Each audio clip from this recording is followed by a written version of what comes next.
प्रश्नोत्तर सत्संग माध्यम से आज का प्रश्न आया है भगवान हीरे मालेगांव महाराष्ट्र से। उनका प्रश्न एक ने एक साथ में दो तीन है, एक एक करके देंगे हम।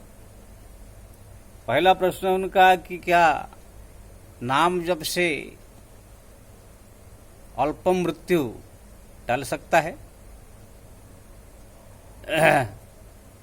दूसरा प्रश्न है कि लोग संत कहते हैं कि जो भी प्रारब्ध में लिखा है भोगना ही पड़ता है, तो क्या नाम जप में प्रारब्ध ही मिटाया जा सकता है। तीसरा प्रश्न है कि जब नाम जप करते समय मरने से मुक्ति हो जाती है, तो फिर दशरथ जी राम नाम जपे तो मुक्ति क्यों नहीं हुआ। ऐसे तीन प्रश्न है। मैं पहले वीडियो में बताया था उदाहरण के साथ, लेकिन ये समझ नहीं पाया। अकाल मृत्यु अल्प मृत्यु भी टाला जा सकता है। हमारा शास्त्र में यहाँ तक लिखा है कि अकाल मृत्यु हरणम सर्वव्याधि विनाशनम सर्व विष्णु पादकम पित्तम पुनर्जन्म न विद्यते। अकाल मृत्यु अल्प समय में अगर मृत्यु होने वाला हो तो ये भगवान का जो है चरणामृत है, भगवान का नाम जो पे है, भगवान का स्मरण है, अगर ज़्यादा से ज़्यादा किया जाए, ग्रहण किया जाए, तो अल्प मृत्यु भी टल सकता है। मैं इसके लिए दो तीन भी दृष्टांत दिया था पहले वीडियो में।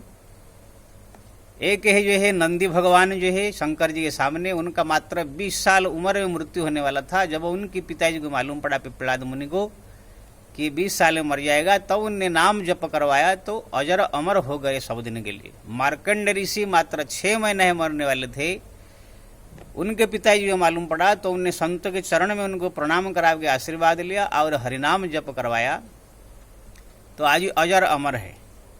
बंगाल के गोपीचंद, उनको 20 साल उम्र में मृत्यु होने वाला था। जब उनके माता को मालूम पड़ा तब उनने सन्यासी बना दिया, उनको हरिनाम जप में लगा दिया, इसलिए आज भी अजर अमर है।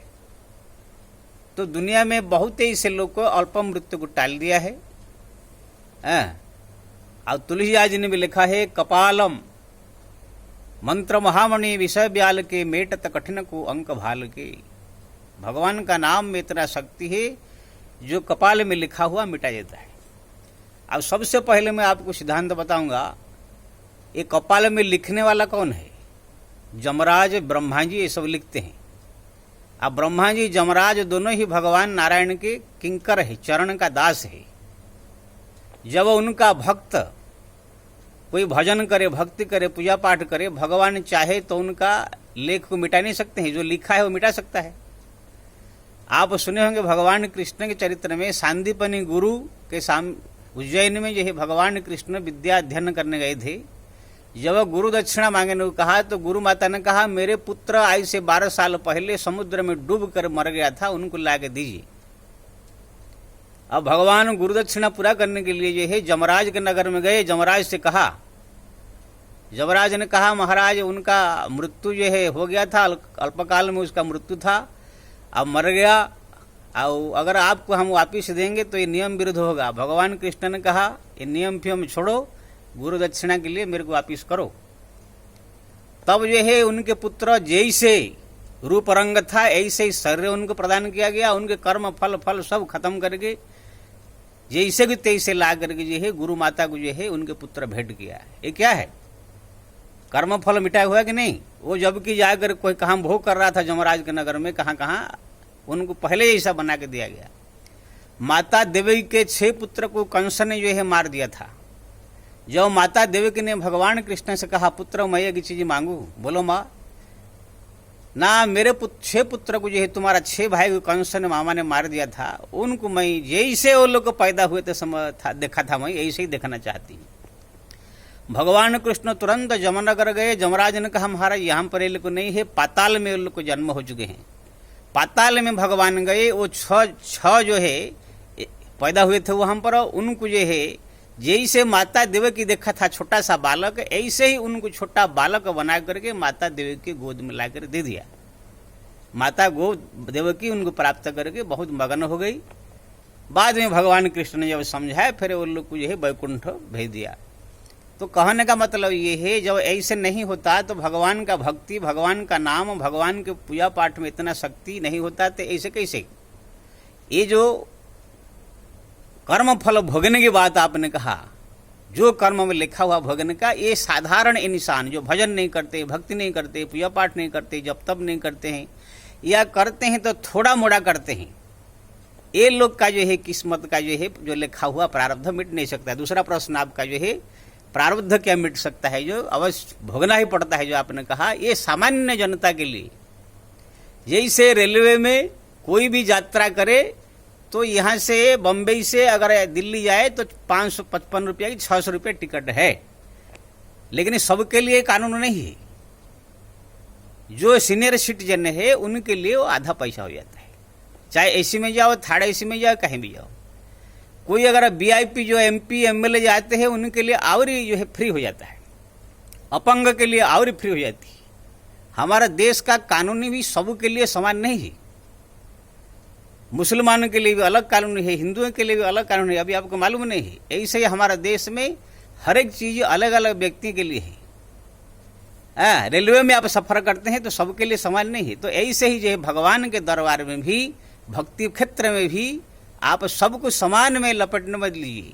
वही आदमी जो है जो पूर्व जन्म का कर्म फल भोग करता है, जो प्रारब्ध, जो व्यक्ति भजन भक्ति पूजा पाठ जप तप ये सब साधना कुछ नहीं करता है या थोड़ा मोड़ा करता है, लेकिन जो अतिरिक्त करने लग जाता है भगवान का नाम जप, भगवान का स्मरण चिंतन, वो लोग का प्रारब्ध सब समाप्त होकर के शुद्ध पवित्र करके भगवान का धाम पहुंचा देता है।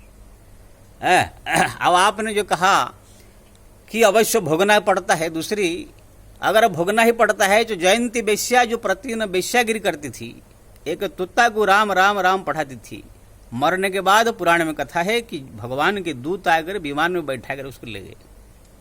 अजामिल महापापी था, चोरी करता था, शराब पीता था, परस्त्री गमन करता था, लेकिन पुत्र का नाम नारायण जपा तो भगवान का विमान आ गया। वो अजामिल कब भोगने गया, वो जयंती वेश्या कब भोगने गई? पुतना प्रतिदिन 7 बच्चों को मार के खा जाती थी, मरने के बाद उसको वैकुंठ मिला और उनको भगवान मातृ जैसा सम्मान दिया। वो कब भोगने आई? ऐसे बहुत पापी लोग आप देखेंगे सब मृत्यु प्राप्त करके सीधा वैकुंठ गए हैं। भगवान की भक्ति, भगवान का भजन कीर्तन जप तप में इतना शक्ति है। इसलिए आपने दूसरा प्रश्न जो पूछा कि प्रारब्ध भोगना ही पड़ता है, वो सामान्य जनता के लिए। जैसे दिल्ली जाओ तो 5 रिजर्वेशन का 600 रुपया देना ही पड़ता है, ये कहा गया है, लेकिन सीनियर सिटीजन, बच्चे, अपंग, कुछ ऐसे वीआईपी लोग के लिए इसको छूट है।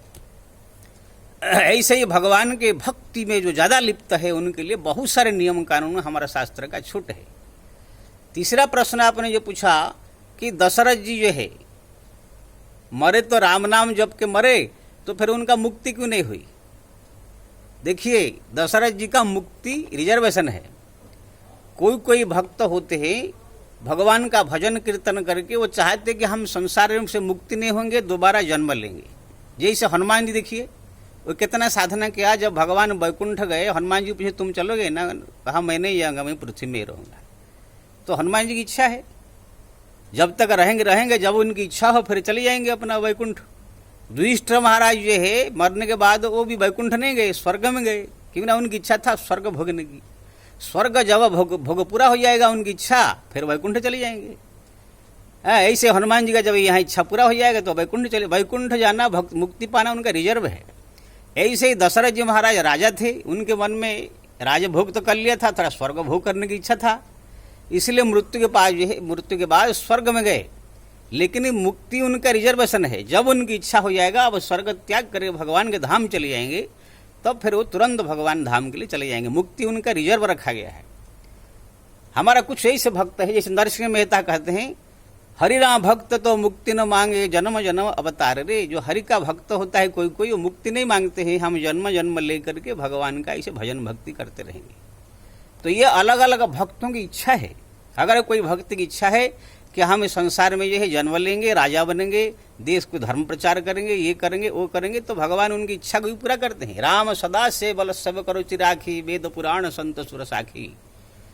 वेद पुराण में लिखा है राम सदैव भक्तों की रुचि की रक्षा करते हैं। अगर कोई भक्त की इच्छा है मैं अभी मुक्ति नहीं होऊंगा, जाकर बस स्वर्ग भोग करूंगा या कोई और लोक में जाकर भोग करूंगा, तो फिर भगवान उसकी भी इच्छा पूरा करते हुए अंत में मुक्ति देते हैं। तो दशरथ जी का मुक्ति रिजर्व रखा गया है, जब उनकी इच्छा है वो चले जाएंगे।